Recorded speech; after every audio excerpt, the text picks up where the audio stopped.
Hi, friends, it's your friend Liz here.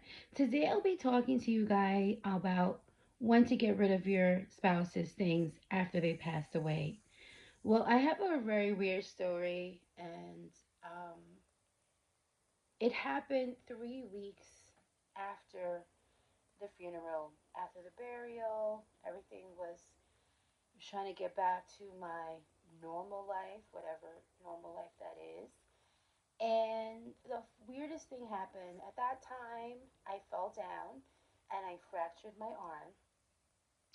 And my mother in law kept on telling me when I was going to get rid of her son's things. And I told her that I wasn't ready.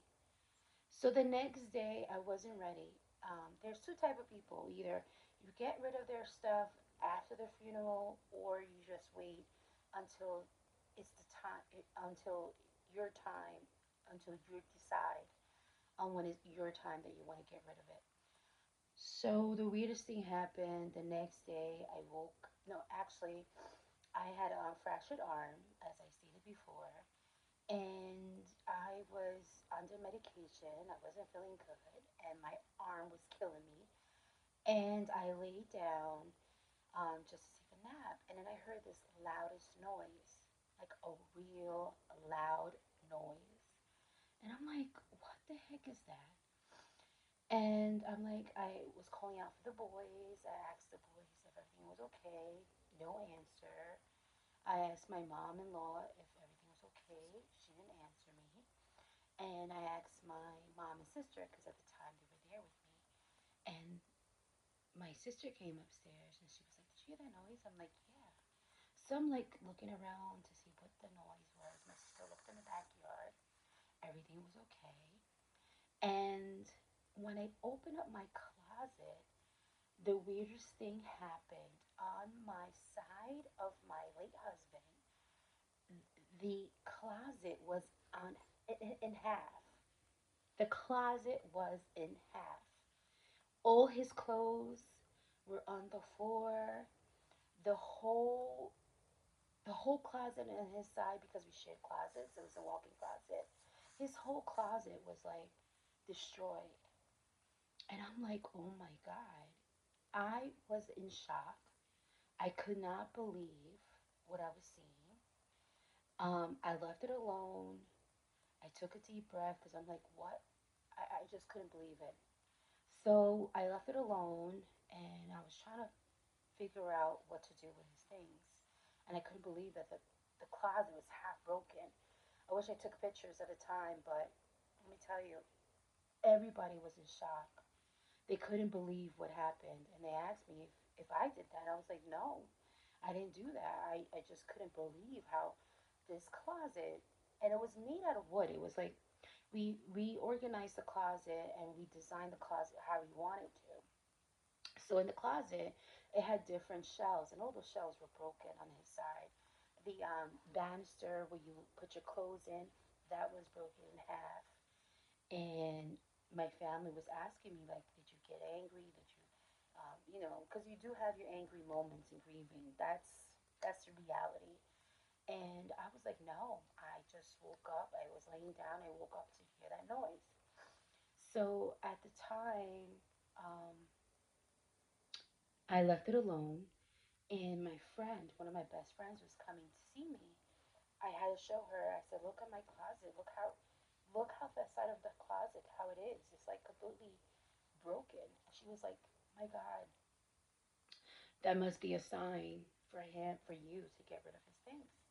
And at the time, I was like, "Oh my God, I'm just not ready to get rid of his things." Like, that's like a really hard thing because, you know, you try to move on and sometimes you just want certain things the way that you want to be placed in the closet just to it's like a kind of a comfort knowing, I mean, they're not there, but just to have, you know, some memory of him with his clothes. So I gave certain clothes out, like his favorite pieces. I gave it to family. I gave his favorite sweater to my mom-in-law, and some clothes for my brother-in-law. It was so hard, like to clean out his side of the closet, but that was a sign I felt like from him to tell me like it's time to get rid of my clothes. So I really didn't know what he had beautiful suits, and I didn't know where to get the donations. So there was a local church by me, and they do a lot for the community. And I said to myself, this place is perfect. So I can bring my husband their suits. And he had tons of suits. Tons. And I was cleaning up the house, and I would give most of like every donation I would give it to his church because I like said before, they were the greatest impact for the community locally. And they had a food pantry. They always serving the community. And I said, you know what? This is perfect for me to give. And they had like a little thrift shop too. And I said, this is the perfect place to give my suits. I just felt like this is the perfect place. I didn't want to bring it to Goodwill. Um, I wanted to either give it to the veterans because my husband was a veteran, or I was going to shop around to see what was the right donation place to just give the suits. So I decided to give it to the local church. So a few weeks later came by, and I was still cleaning up the house because um, I decided that I couldn't afford this house. So I started cleaning and donating a few things, and just starting to clean out the house. And one of the when I dropped off I'm sorry, when I dropped off my donation, the lady approached me and she said, can I talk to you for a second? I said, sure, why not? She was like, are you the lady that gave in the suits last time? As I said it before, my husband had like 12 to like 15 suits, he will wear regularly for work. And then he had like like the cuff pins that he would put. I gave his shirts also to this local place. And I said, yes, that was me. She was like, I'm going to tell you something. There is this man that brought all the suits that you donated from your husband because he had no suits and he was starting his new job. And he said, these are the perfect suits for me. I was like, when I heard that story, I was like so happy in my heart that I gave in those suits at that local church. And it just brought me some warmth, and it was such a great feeling to know that I was helping this person too at the same time. So it was like bittersweet for me, but I was so happy that his suits helped this person because he couldn't afford suits for himself at his new job. So it was great for me to give it to them. So I felt very pleased. But don't feel rushed on when is the right time. Nobody knows the right time to give away your spouse's things. Like, there is no right time. It's when you're ready to get rid of certain things so it can help you move forward in life. And think about places where you want to donate your spouse's things because it can help someone else in the meantime.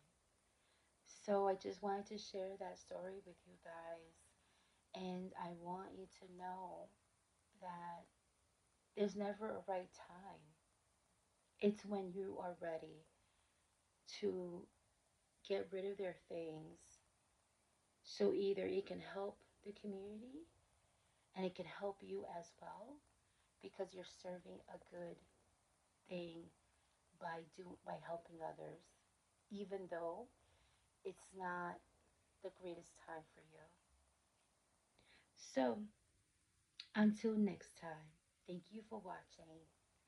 Know that you're loved and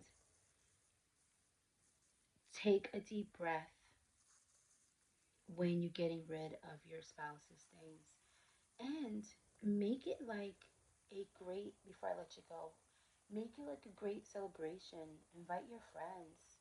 Give out some clothing that can help family members. Keep some stuff for you. Until this day, before I let you guys go, to this day, I still have few hats of his. I still have his Yankee hat, and I kept them. Not, it doesn't fit my head, but I kept them because those are his items that he loved, and it gives me comfort of seeing them. So don't be rushed, and don't think that I have to get rid of the things. It all depends on you. And don't listen to anyone as well. It's when you decide to give away your spouse things. Until next time, ciao.